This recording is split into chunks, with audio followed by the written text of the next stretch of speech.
C'est strictement impossible. On ne peut pas lancer une expédition vers le Soleil, affirme le secrétaire général de la NASA en éclatant de rire. L'idée était vraiment saugrenue. Une expédition vers le Soleil. L'homme assis à sa droite, officier responsable des missions de la NASA, se voulut plus conciliant. Il faut reconnaître que le secrétaire général a raison. Il est impossible de voyager vers le Soleil. Les astronautes se calcineront dès qu'ils approcheront de la périphérie.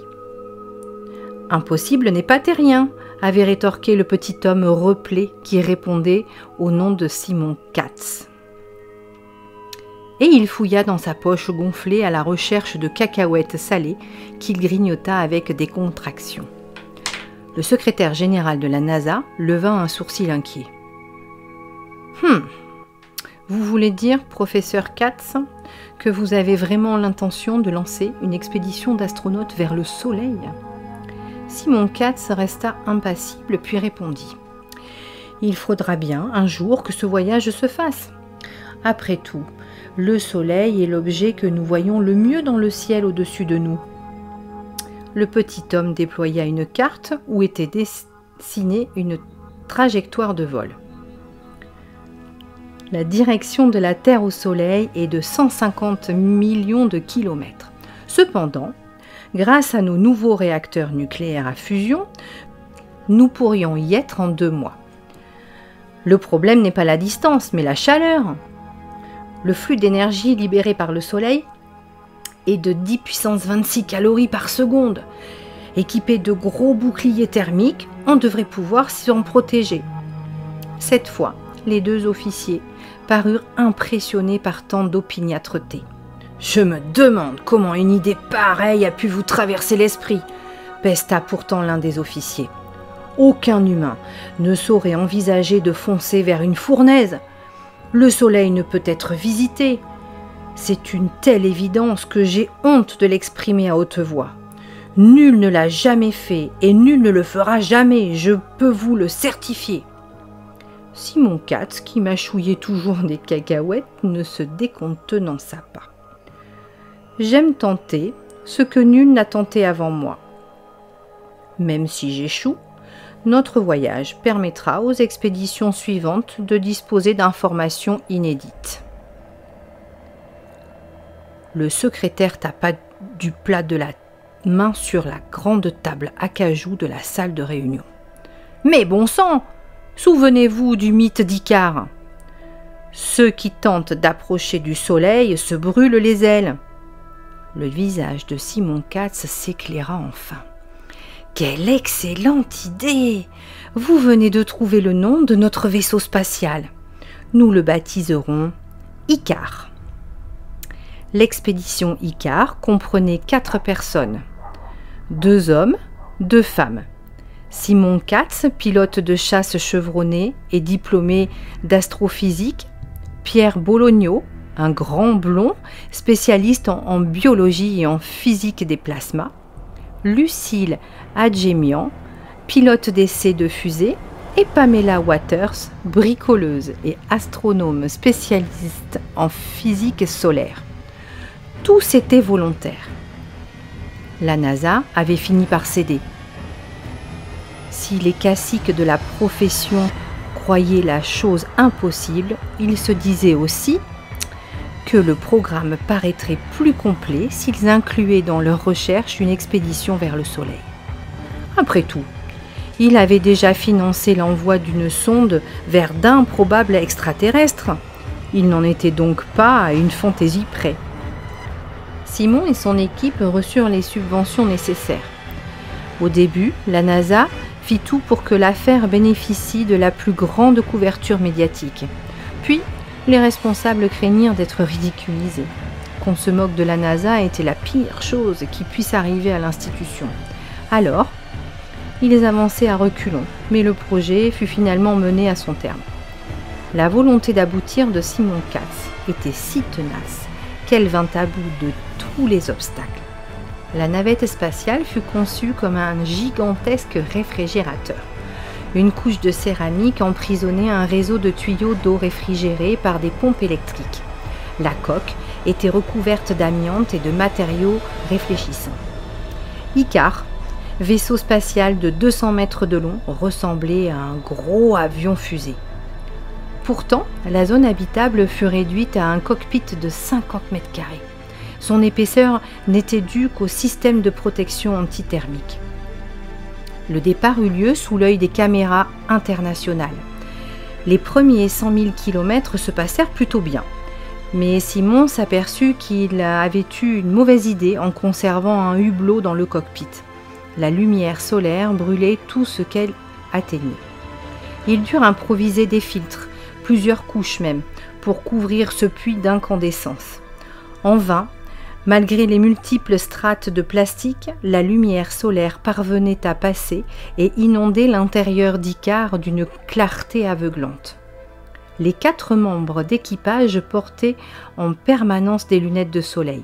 L'expédition prit des allures estivales.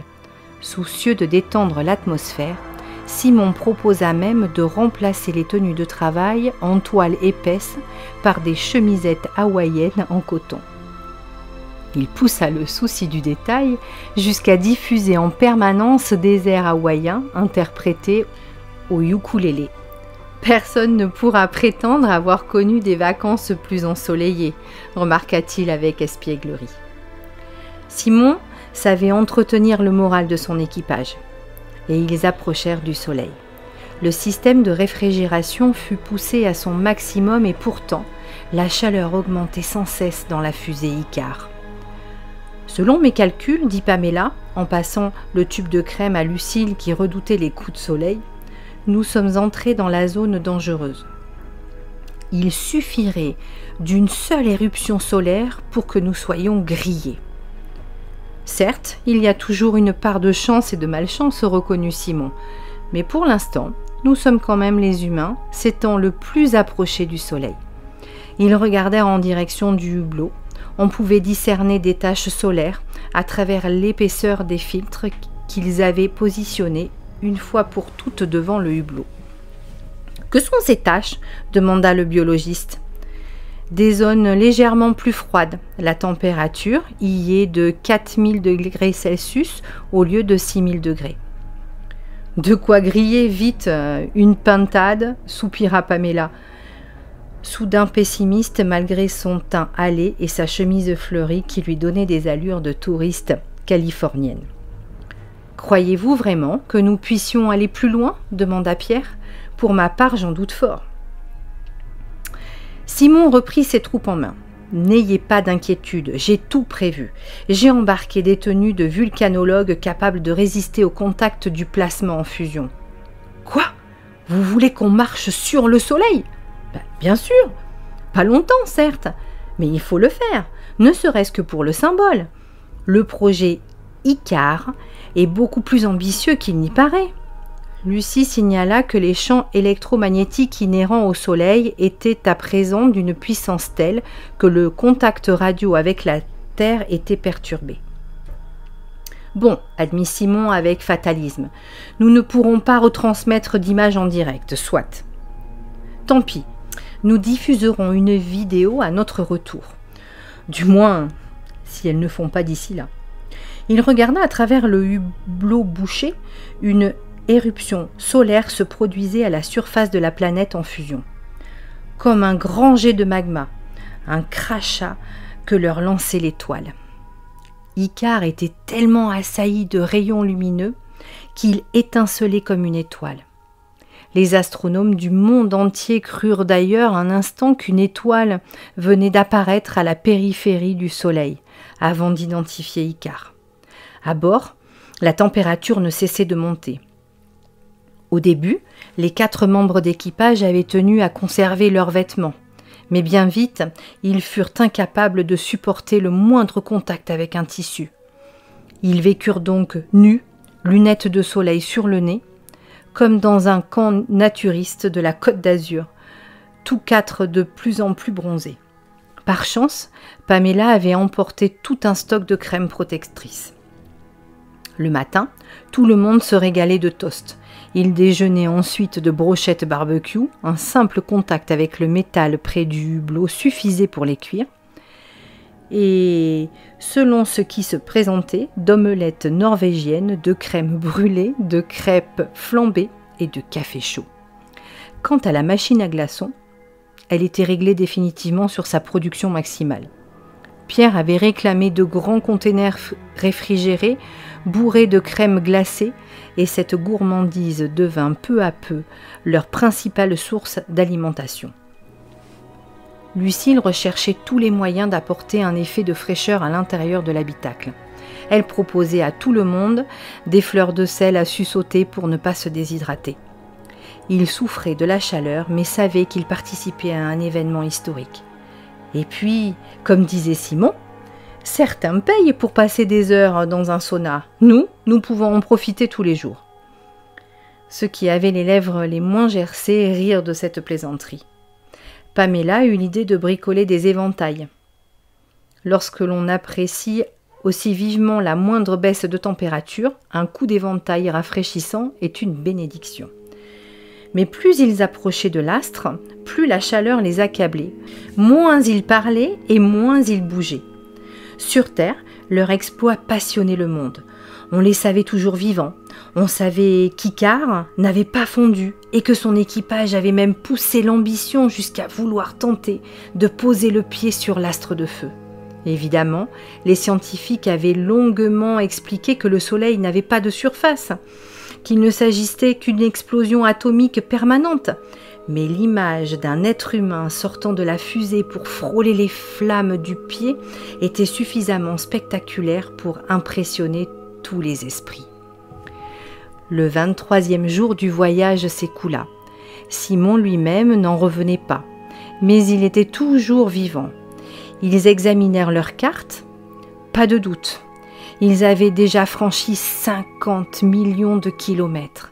Il ne leur en restait plus que 100 petits millions à parcourir.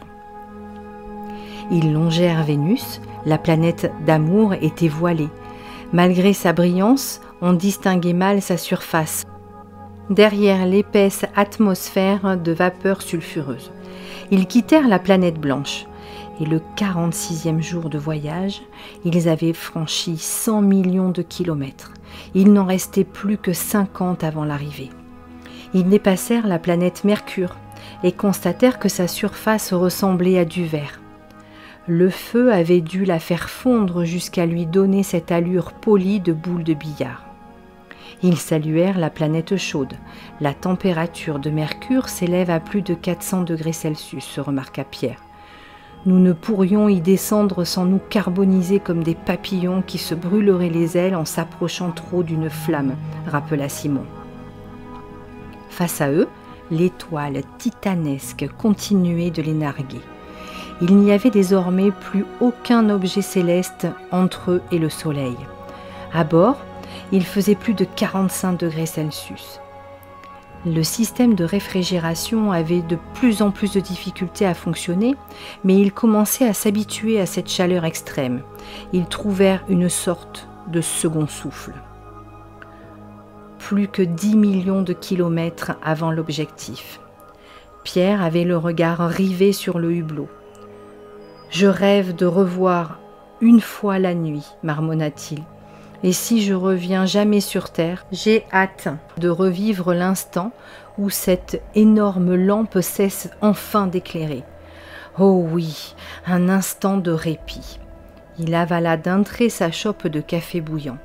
Sa langue ne percevait plus ni le chaud ni le froid. « Pour ma part, je n'irai plus jamais bronzer sur une plage, déclara Lucie qui ressemblait de plus en plus à une métisse. Je pense que ce genre de bronzage tiendra longtemps après la fin des vacances, plaisanta Pamela, à la peau encore plus foncée. Dis donc, tu n'avais pas les cheveux lisses avant le départ, interrogea Lucie. Ben si, pourquoi? Tu es frisé comme un mouton. Ils éclatèrent de rire, économes mais nerveux. Ils se regardèrent tous profondément hâlés, les cheveux frisés par l'air sec et chaud, les lèvres démesurément enflées à force d'avoir été écorchées. Quelle allure! Simon admira les longues jambes galbées et dorées de Pamela, et soudain, il eut envie de les traindre. Pierre ressentait le même attrait pour Lucie. Il n'avait pas connu de contact avec un autre épidémie depuis bien longtemps. Lorsque le stock d'esquimaux glacés d'eau à fabriquer des glaçons fut épuisé, le moral baissa dans le cockpit. Ils avaient eu de la chance jusque-là, mais elle semblait vouloir tourner. Alors que Pamela s'éventait avec force en quête du moindre souffle d'air, l'objet qu'elle tenait en main s'embrasa d'un coup. Lucille vit avec horreur le vernis de ses ongles s'enflammer et dut lui plonger les doigts dans un sac de sable. Il n'était plus qu'à quelques milliers de kilomètres du soleil.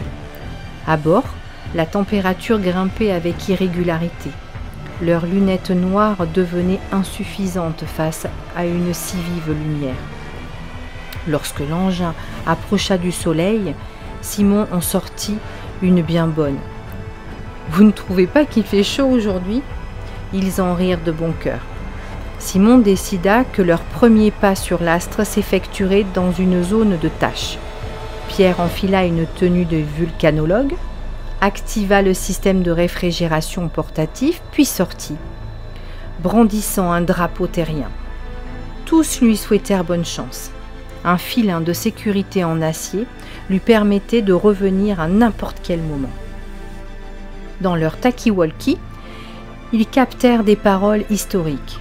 « Je suis le premier homme à fouler le soleil et je vais y planter le drapeau de ma planète. » Simon, Lucie et Pamela applaudirent en évitant de frapper des mains pour ne pas provoquer d'échauffement.